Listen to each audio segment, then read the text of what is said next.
So this indicator that's being used in this first question here is the amaATRTrailingStop, and you can see it at the top left of my chart there.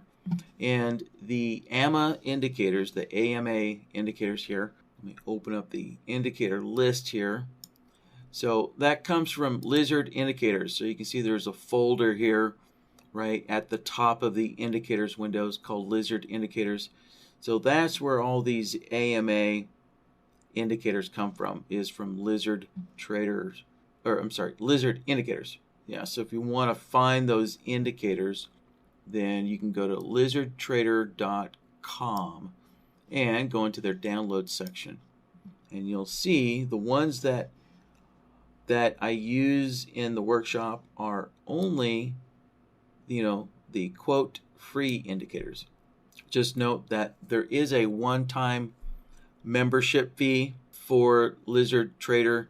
Just like with Futures.io, there's a one-time membership fee if you want to join Futures.io to be able to download indicators. Well, Lizard Trader has the same kind of model there. It's just a one-time fee, and then you can download their free indicator library section. So, and this, free ones are the only ones that I use within the workshop. All right, so none of their paid ones are used in the workshop. So, okay, what we're going to be doing is generating a signal on these pullbacks here, and that might be one there. I'm not sure if that's going to be our second signal or if it's going to be over here. I guess we'll find out once we build the system here. And then we're going to limit it to 2. All right, so let's get BloodHound opened, and we'll get started here. And you can see that brings up the Save As dialog window. So put in today's date. All right, so we have a file name in place. So now all of our work will get saved to that file. Okay, so let's switch over to the Logic tab here, and we'll start a new Logic template here. And let's give this a name. All right, so there's a name for us. So the ATRTrailingStop and 2 pullback. There you go, 2 pullback signals per trend direction.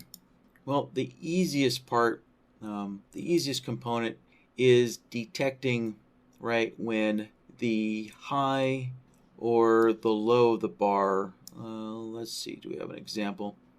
Yeah, it's kind of hard to find these pullbacks using the trailing, either the super trend or this trailing stop. You don't see very many of these pullbacks. They're pretty hard to find, but but we can see on a downtrend, if the high, punches through the trailing stop line, or if it's an uptrend, right, it's going to be the low of the bar, right? So we can detect basically. There's 2 ways we could do this. We could look at the high prices and say, yeah, there's a crossover of the high prices, right? Or we could just use a comparison solver and say, okay, when the high price goes above the trailing stop line. But I think a crossover is probably more appropriate for this and a little easier as well. So I'm going to start with a crossover solver. I'll just put that up there. And let's give this a name. When either the low or the high price crosses over the trailing stop. All right, that's what this solver is going to do for us. Let's see here. All right, so input A, that's going to be the high and low price of the bar. So let's set the type to price. And so for a short trade, right, since this is in a downtrend, we're using the high price for a short trade, right? So for a short signal, I mean. So let's change that to high. And then if it's a long signal, well, it's going to be the opposite price. So we'll change that to the low price. All right, so there's the low price and the high price for us. And then input B, well, that's going to be, right, the ATRTrailingStop. Let's open that up and go into the Lizard Indicators folder. And there, no, let's see, there it is. So there's a trailing stop, and I'm just using all the default settings here. So I'll leave that alone. And you can use either the stop dot or the stop line, right? It's two plots on top of each other. That's how Harry's able to get these cool kind of look here with the dot and line. It's just two plots on top. So we're good there. We have our plot selected. Click OK. Now you'll notice that when the high crosses down, we're getting that signal. So, depending on whether you kind of want this confirmation or not, if you want to wait for the confirmation, right, that the high of the bar is going to cross back down, we can leave it like that. Or if you want to get a signal immediately, like on that bar, let's stretch this out a little bit there. So if you want to get a signal immediately on the bar that breaks, that punches through the trailing stop, then we can adjust our outputs here. So let's see, we can use crosses against, crosses against, and there we go. So now, right, we can see we're actually getting this signal on the bar where the wick, right, punches through there. Where's the other one? Oh, so it looks like this one isn't going to be it. All right, so we have that one there. So, it all depends on the details, right? All depends on the details there. So I'm going to go with a more conservative approach and leave it like this. So we get the signal, right, after price pulls back away from the trailing stop line, like so.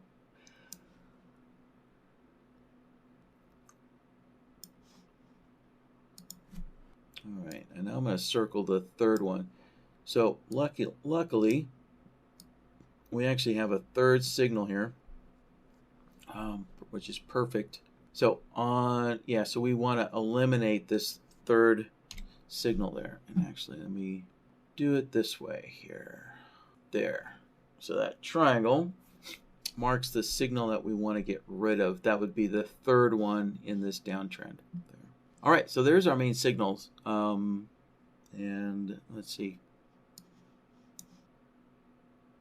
All right, yeah, so every time the indicator flips trend directions, we can see that we're getting a signal here, right? And that's because, when the indicator, the indicator is literally crossing price, all right? Even though you don't see a connection, right? So even though you don't see that plot, still, when you look at the numbers, basically, the plot line is crossing price every time the indicator switches trend directions. So we need to create a filter to eliminate the signals whenever the indicator flips trend directions there. So let's see, how can we do that? All right, I'm going to try a little experiment here. I'm going to try another crossover solver. And actually, I already have a crossover solver. So I'm going to take a little shortcut. I'm going to go to the Solvers tab. And there's that first solver I made. I'm going to make a copy of it right there. And this time, instead of using the low and high prices, I'm just going to look at the closing price of the bar. So let's change our prices back to the closing price, like so. There we go. So I just made a new crossover solver looking at the closing price. And let's switch back to the Logic tab.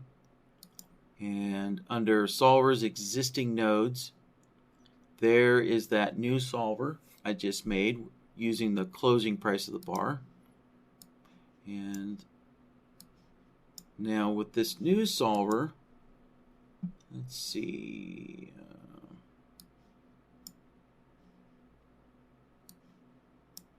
All right. Yeah. So I'm getting a crossover signal 1 bar early. So if you look at this, right, you notice how the signals are, actually, let's go ahead and mark these here.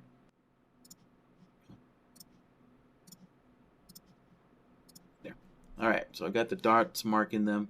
So if I take a look at this other crossover solver, right, it's 1 bar early. And so what I can do, let's see, I can grab a look back node here, connect that in, and with the look back node I'm using this displacement function here, and I'm going to name this here.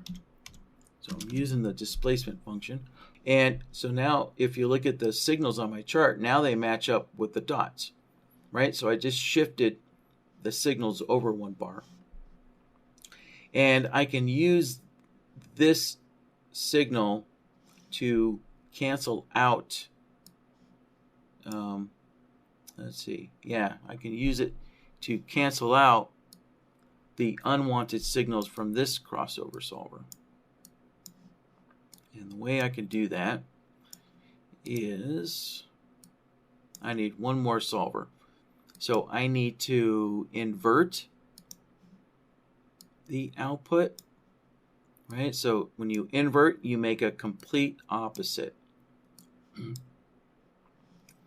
like so, right?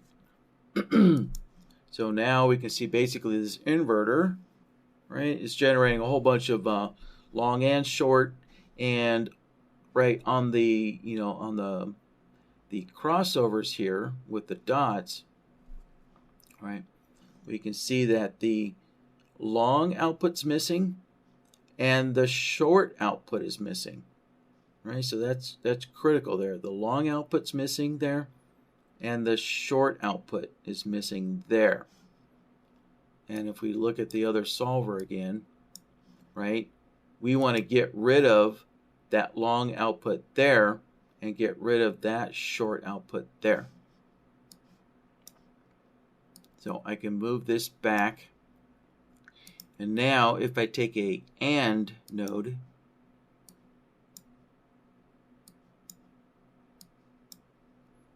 all right, and so now plug this in, and voila, there we go. Those signals, right, after the indicator crosses, or after the indicator flips trend directions, right, those signals are now gone right there where the dots were. And also back over here as well. Yep. So there used to be a long signal there when the trailing stop indicator, right, switched trend directions there. All right. So we have our main signals kind of cleaned up here. Oh, look at that. We actually had a touch right there. Interesting.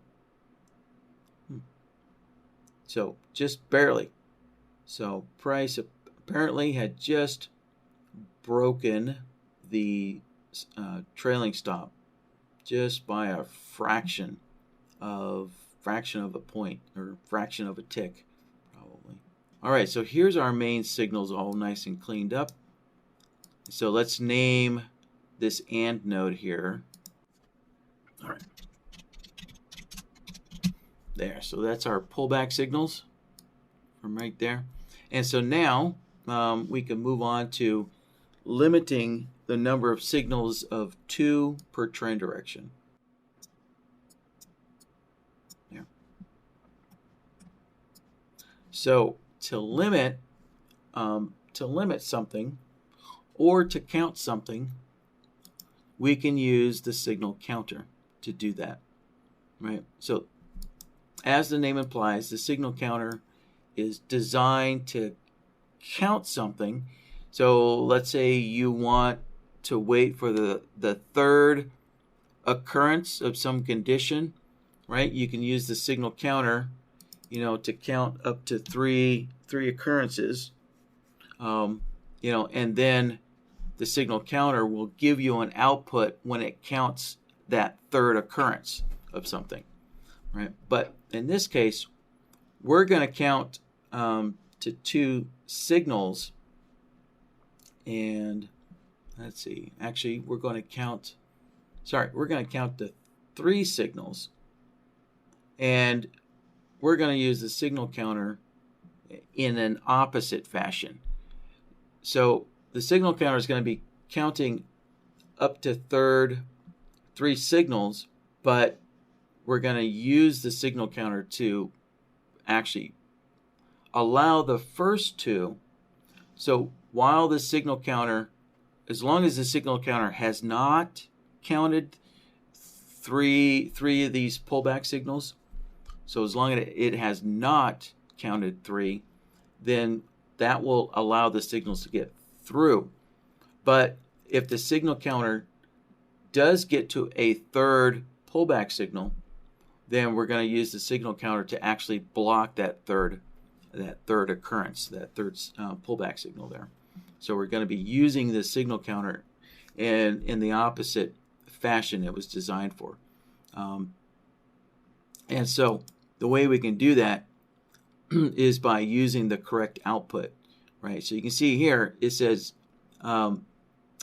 if counted, right? So in other words, you're going to get an output if it counts that third occurrence, right? But we don't want to count something, we want to limit something. So we're actually going to use the opposite here. So value if 0 counted, like so. And then as far as the output style, we're going to switch that to digital, because that's what most people like to use BloodHound in a digital fashion, not the fuzzy logic capability. So there. All right. So let's plug this in here. And so we have the counting up to, so we want to, so if we get to a third signal, then the signal counter is going to prevent those signals getting through.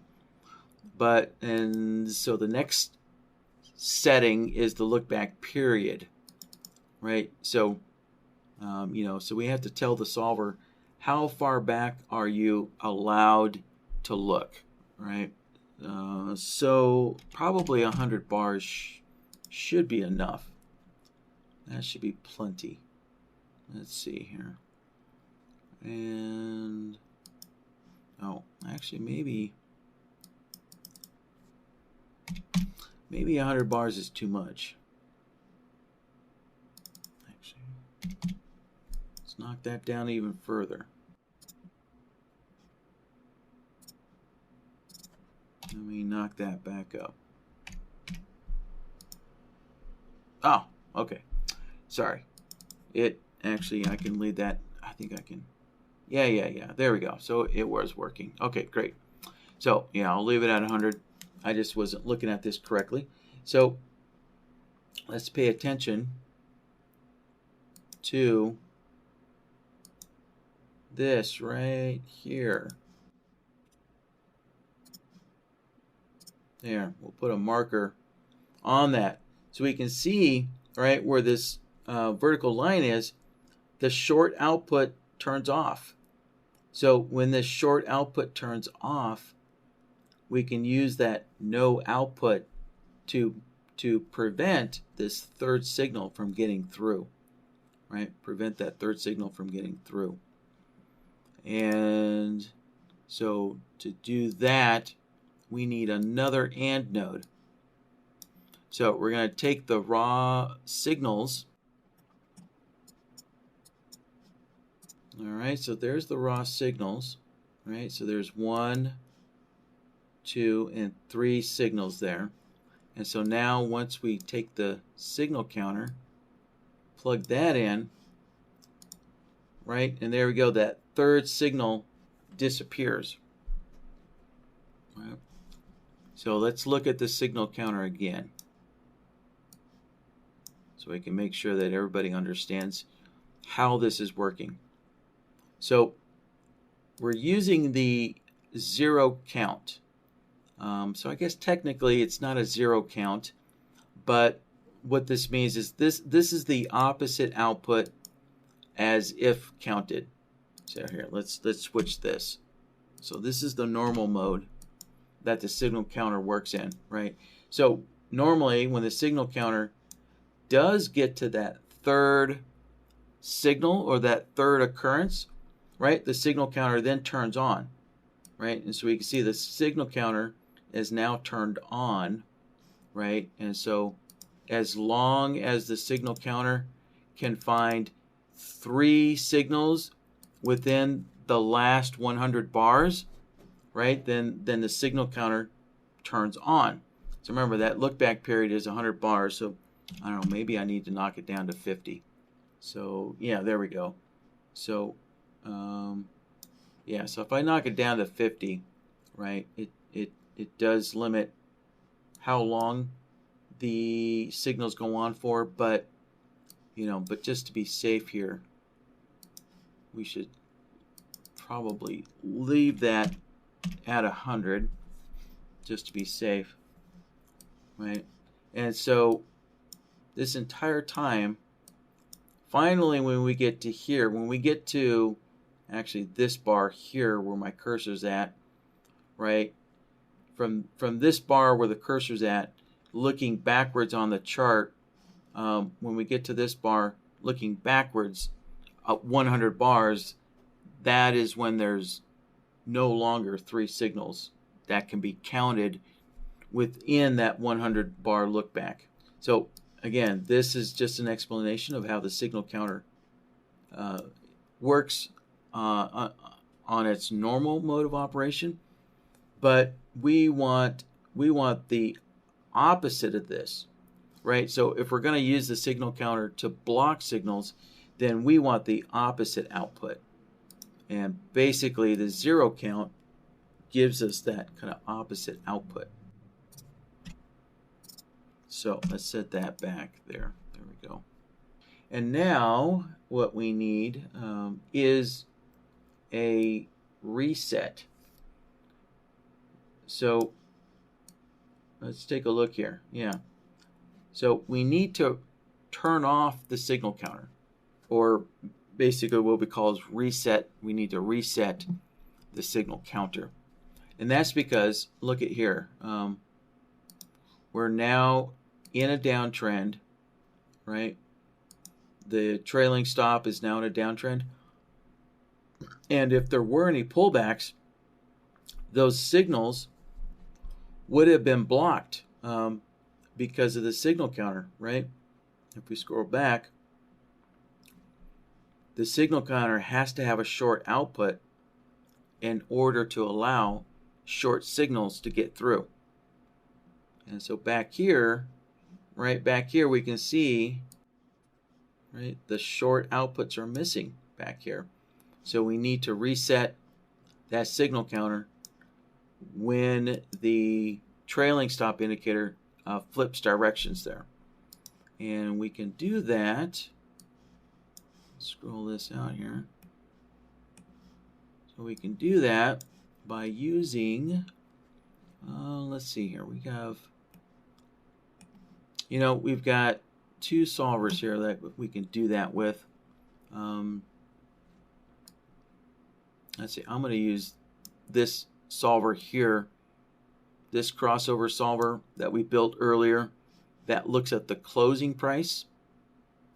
So if I connect that into the reset, right, so let's zoom in there, right, so I'm connecting into the reset so I can reset the signal counter. So, and yeah, there we go. All I had to do is connect that in. Let's see here. Yeah, I was kind of wondering if I needed to change any of the resets here, and apparently not. Yeah. So as far as the reset conditions here, I didn't have to change anything. I can just use the default, which is, you know, reset signal. And so if we look at what's going on here, right? When we get to our third signal there, the signal counter turns off, and then as soon as the trailing stop switches directions, then the signal counter turns back on. There. Actually, I'm noticing, you know, this is probably okay, but I'm noticing that the signal counter, right, is being reset one bar before the plots actually change colors, right, or before the plots switch trend directions there. One bar sooner. And so if I wanted to alleviate that, what I could do is, instead of using this crossover solver, right, because going back earlier, let's go back earlier here. Yeah, if you remember, if you recall from earlier,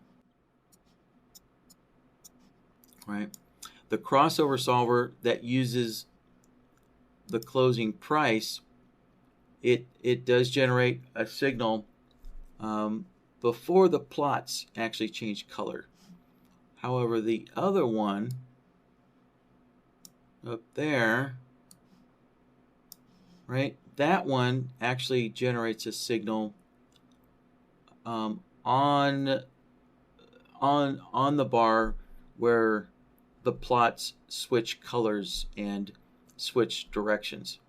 So let's see. So let me use this there. Let me use that solver. Let's reverse these around. There we go. So let's look at this signal counter now.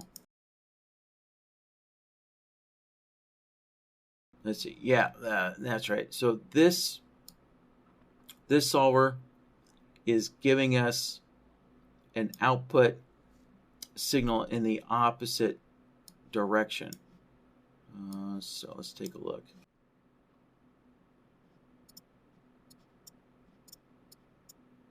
And let's see. Yeah, I'm just kind of confirming here. Oh no, okay, it is in the same direction. All right. Yeah, so that's a short, and that's a short. Okay.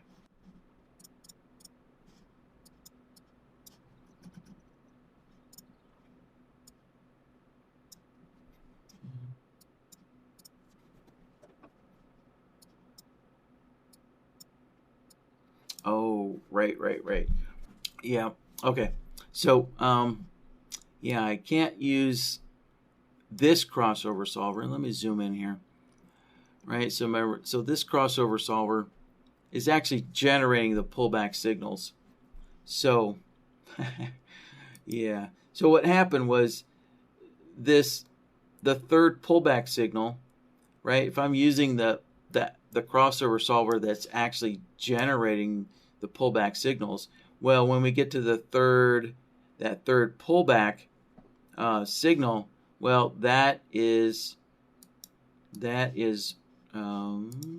there we go. That is resetting the signal counter.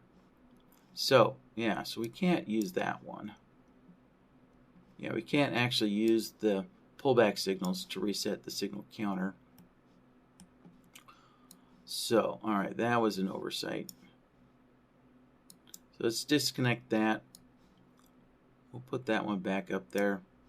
And instead, I'm gonna go back to, right, our crossover solver with the closing price, and then just use the look back node there and stick that look back node.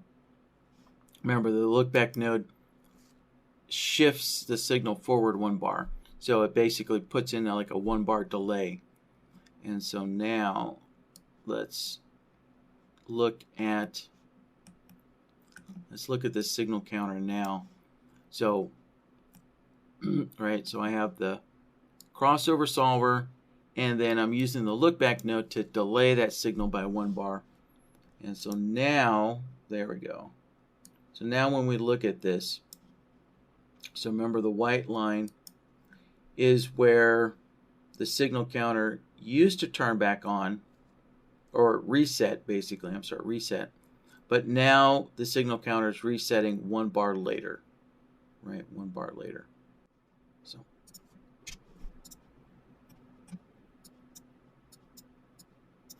there we go. That should be the finished picture. Yeah, good enough. So there we have it. So in this downtrend, there's 2 signals, and that third signal is now gone.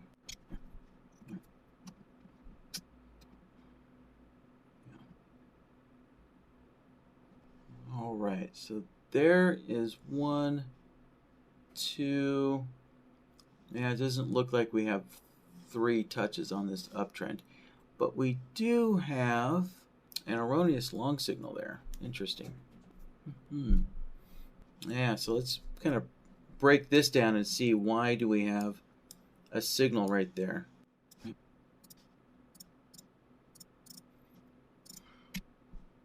So the reason why there's a signal is we just happen to have a good example right here, right next to it.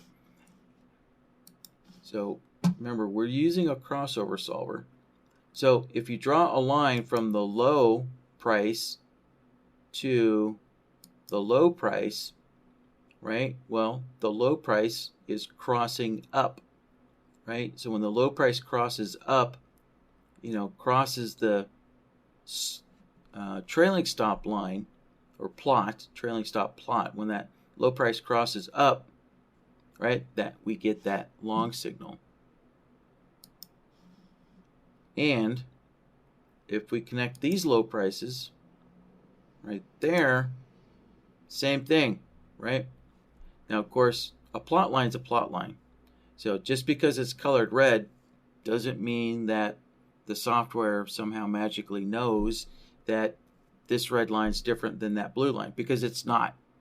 You got to remember, this is a computer thinking. We color it red and blue for human consumption, but as far as the way a computer reads it, it's just numbers. So the computer still sees that, oh yeah, look, the low price is crossed up. Doesn't matter if the line's red or blue or purple or whatever. It's the low price crossed the plot line. Simple as that. That's all the computer knows. So what we need to do is build a trend filter so that we can only get short signals when, well, let's see, is that going to work? Yeah, I think this will work. Yeah, so we can build a trend filter so that when the trailing stop plot line is above price, actually no, even better. There's something even better that we can do. The trailing stop indicator has a trend direction output built into it. Now, so we'll use that instead. And so let's explore that trend direction output here. So to access that, we're going to use the threshold solver to access that.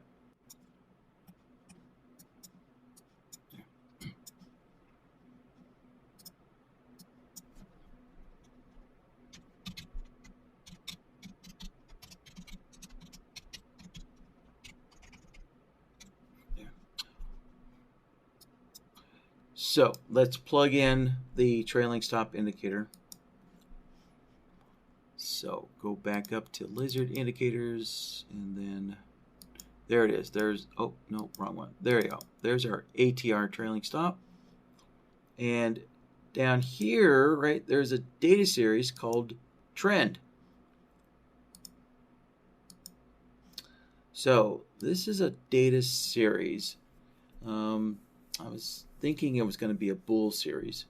So a trend series, or I'm sorry, data series for the trend.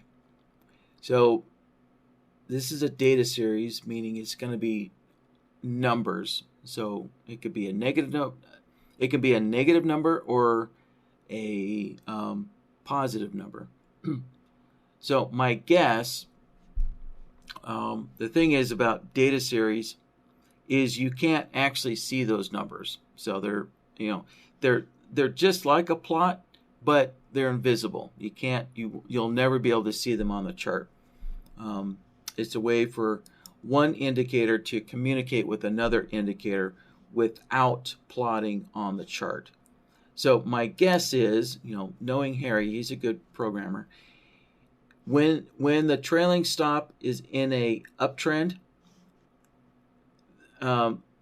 this data series probably equals a +1 for an uptrend, and it will equal a -1 for a downtrend. So I'm going to go with that assumption there. So let's click OK. And so for the outputs of my threshold, I'm going to do this and and that. So there we go. So that data series called trend, when it's a positive one, right, it's greater than A. What's A? 0. Right? So a positive one is greater than 0. So we're using that to generate a long output. And then when that data series called trend is, it'll be a -1, which is less than 0. Remember, E equals 0.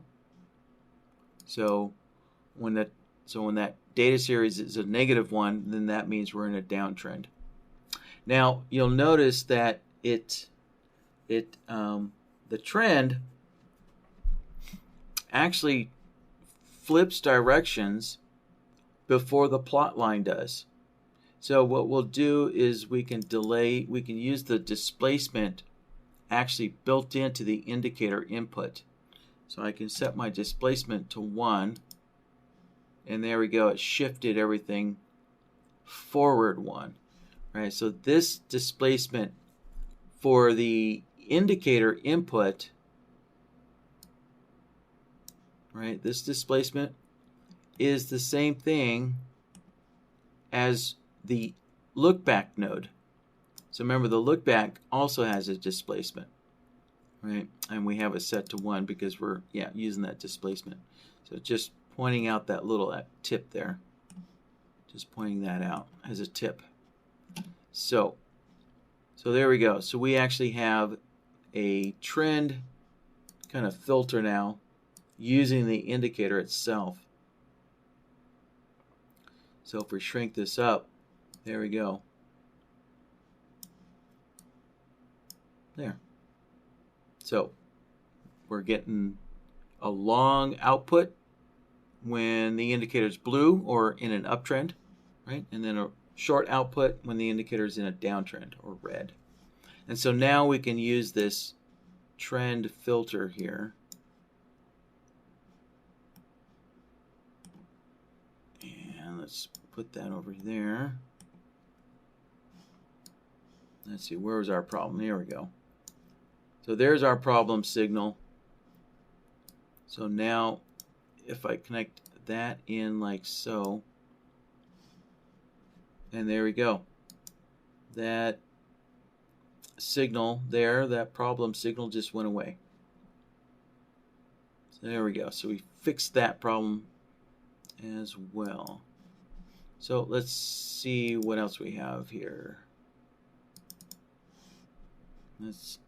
So I'm just going to continue scanning through here.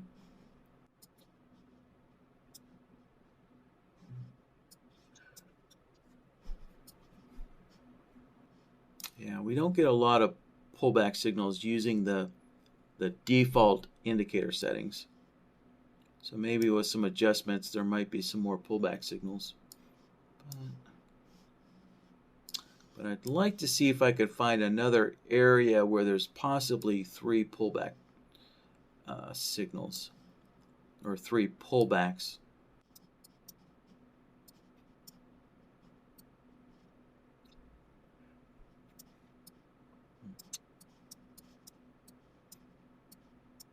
Yeah, just to point something out, right? There's always pros and cons on how you decide to build something here, but looking at that wick there, well, yeah, the bar after it, the low is still, yeah, actually all of these bars here, the low price is still just barely below the trailing stop line. And then finally, price, moves back up and we get our signal there. So I don't know, it's a matter of opinion there, but shifting the signal after the low price, backs off away from the stop line. I don't know. So, you might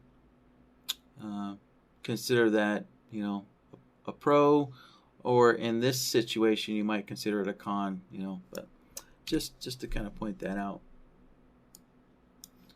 All right, so back over here, I think there were a bunch of pullback signals here. Yeah, here we go.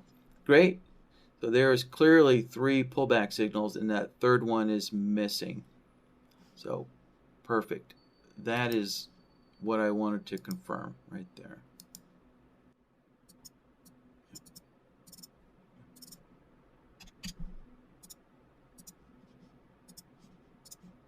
There, save my little triangle. There we go. So that third pullback is gone. So good. All right, I think with that, that concludes our first question here. Let's see. Michael is asking, can we do the ATR stop with a touch instead of cross? Michael, can you define the difference, please? What's the difference between a touch and a cross? I kind of have my own concept of what that means, but yeah, I kind of need to hear it from you what the difference is between a touch and a cross. That, just in case my idea is different than yours. Yeah, so Michael, that is what we did, is when the entry is touching the stop line. So again, I don't know what, yeah, I kind of need you to explain the difference between a touch and a cross, please. Yeah, so let's pull this back up here. Let's pull up our first question of the day. Let's scroll back. There we go. Okay, so there's our first signals there.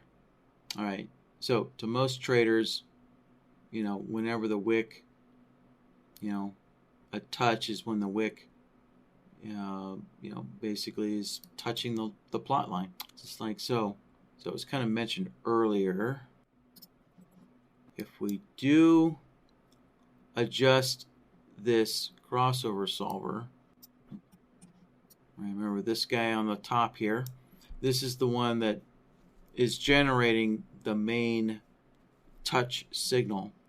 And if we do adjust the outputs to use crosses against, we will get that signal a little sooner. We'll actually get it on the wick touching. But if you want to wait for price to pull back, if you want to wait for that confirmation, so as I said earlier when I was building this, I usually always go with the more conservative approach. And so using the crosses in direction is a little more conservative because it's actually waiting for price, in this case it's waiting for the high price to move away from the stop line. Right? So it depends if you want a conservative approach, or an aggressive approach, just by changing those outputs like so. And so kind of going back to Leo's comments earlier, that was kind of another benefit of using the crossover solver, versus using a comparison solver in this case. You know, so if we used a comparison solver, yeah, I think it would have taken, at least one extra solver to go with the conservative approach. Yeah, it would have taken some additional comparison solvers. Yeah, to do this aggressive approach, I think that would have required one comparison solver. But if we want to just do this simple change and go with a comparison solver, that would have taken an extra solver, I believe, at least one extra comparison solver, if not two. All right, so that was Michael's. Yeah, that's what Michael wanted. He wanted the signal to be a little sooner. All right, so we'll leave it like that. There, we'll leave it like that and save it this way. Yeah, so if we look over here, yeah, there we go. Oh, okay, so we do need to make some adjustments here. So, yeah, we need some further adjustments.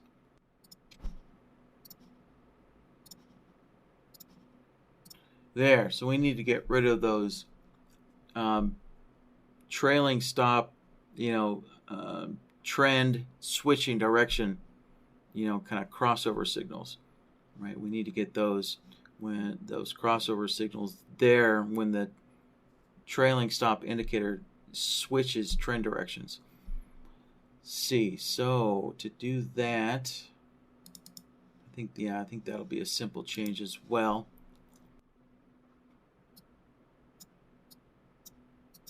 I think we just need to take out this displacement here. I think that's all that's needed.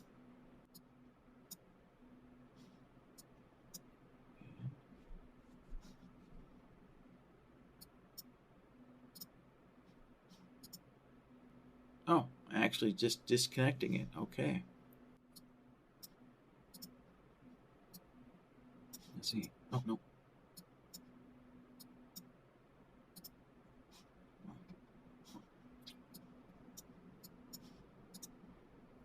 Oh, actually, no, that is correct. Sorry. Yeah, I stand corrected. That actually is correct. Yeah. So, yeah, you're going to get all of these. Let's see here. Okay, yeah, so there is something we can do to remove these signals here when the trailing stop switches directions. And that is if we look at the closing price. So if the closing price is on the opposite side,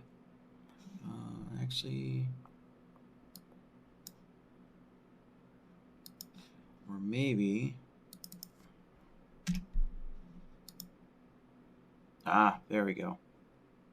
I had a feeling there would be just a simple adjustment. So our trend direction. So I took our trend direction and took out the displacement there. So I set the displacement back to 0. So that way our trend direction, if we look at this, right, so the indicator itself, says if the bar closes on the other side of the stop line, right, then the trend direction has changed. Right, so there we go. So this bar, right, so these two long bars here that cross on the other side of the stop line are changing the trend direction of the indicator. Yeah, so, but yeah, if you want to go more conservative, right, remember your signal comes in about a bar late if we go with the conservative approach. And so with actually, And let me double check something here before I go too far, because there was a problem further back on the chart here. Oh, yeah, here we go.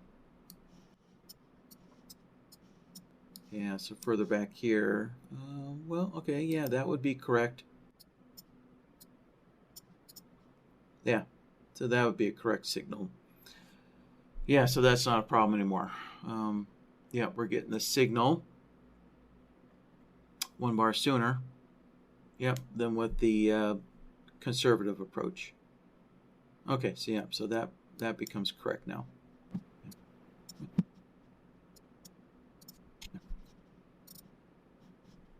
All right, so there we go. So we just had to make 2 adjustments to go with a more aggressive signal. So number 1 is change. So for this solver up here, right, change our signal to crosses against direction.